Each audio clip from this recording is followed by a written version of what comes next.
Graça e paz, guerreiros. Hoje, dia 16 de abril, quinta-feira,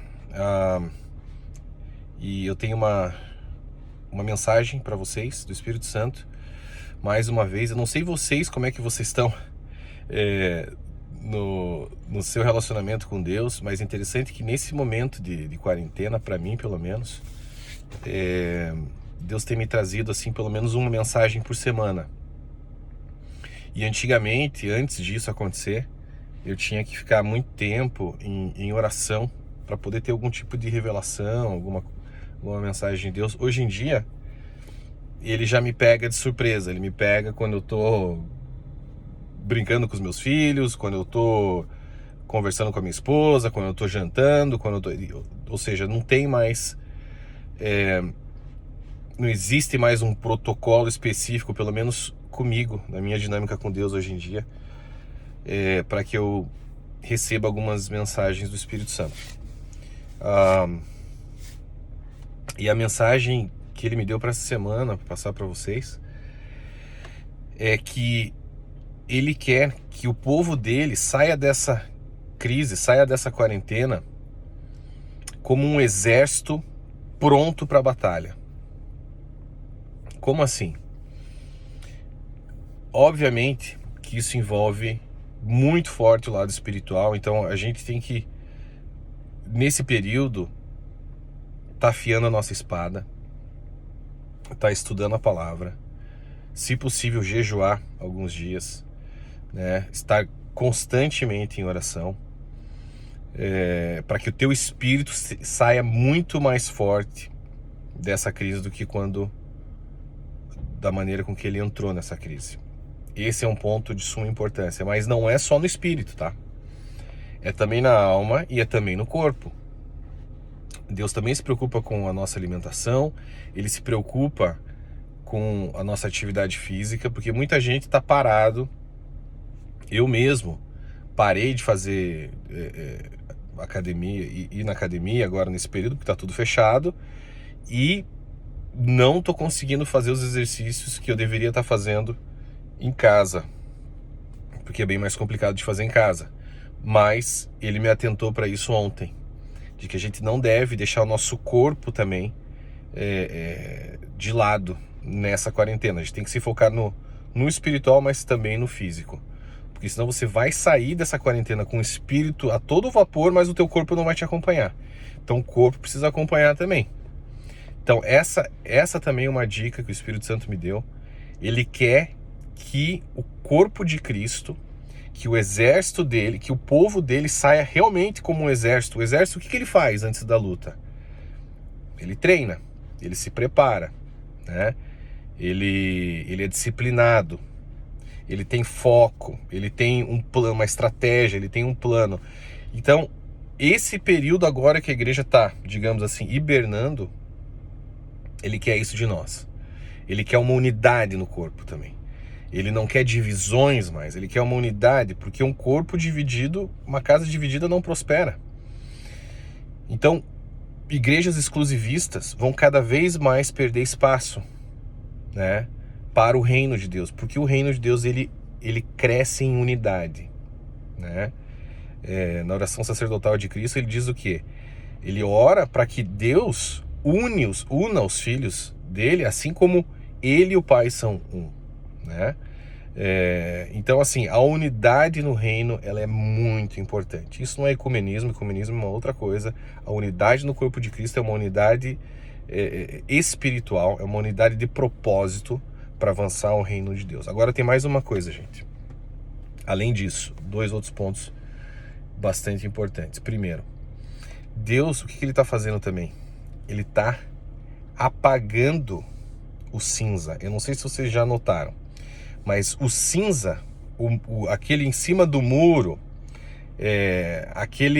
aquela névoa que existia antes, está cada vez mais apagando, está sumindo. Em que sentido? Em todos os sentidos. Ou seja, o que antes você não conseguia entender muito bem, será que esse cara é de Deus? Será que esse cara não é de Deus? O que está acontecendo com essa pessoa, com esse partido político, com esse governo? Deus está apagando cinza. Você pode ver. As pessoas estão cada vez mais tirando as suas máscaras, certo? Na esfera religiosa, na esfera política, mas a gente não deve falar de política. Deve sim. Política é governo. Política é governo. Governo de uma nação, governo de um estado, certo?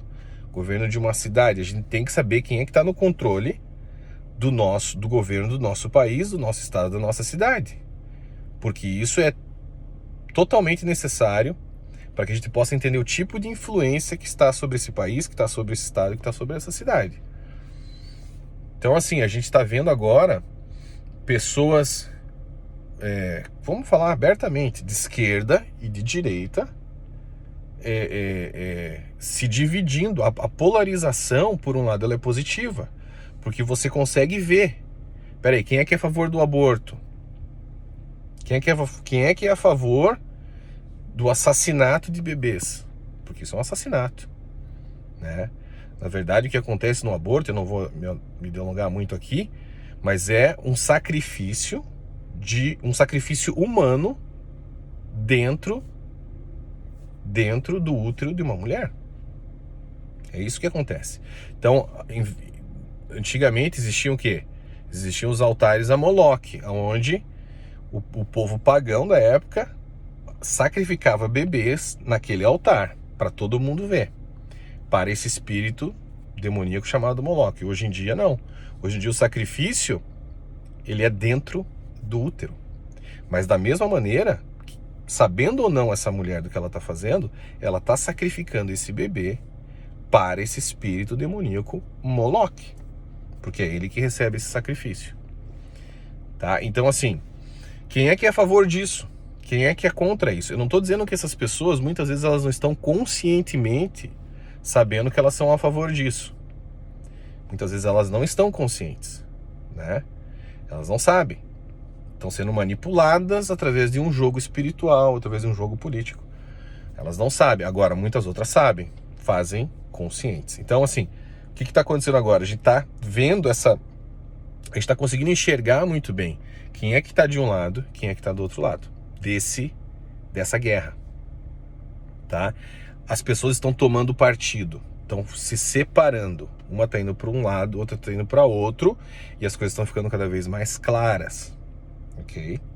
Esse é um ponto muito importante que a gente deve se atentar. Último ponto agora para finalizar. Nós acabamos de passar por uma Páscoa agora, domingo, né? E eu quero que vocês contem. A gente passou na Páscoa, daqui 40 dias é o Pentecostes. Notem o que Deus vai fazer no Pentecostes se a igreja se posicionar. Se a igreja se posicionar da maneira que ela deve se posicionar, ok? Porque a igreja tem que se levantar e declarar a autoridade que Deus deu para ela, para mudar cenários aqui na Terra. O que for ligado no céu, na Terra, será ligado no céu. O que for desligado na Terra, será desligado no céu. Ou seja, o que for ligado no mundo físico vai ser desligado no mundo espiritual e vice-versa. Então a igreja, ela tem que se posicionar, ela tem que se levantar, certo?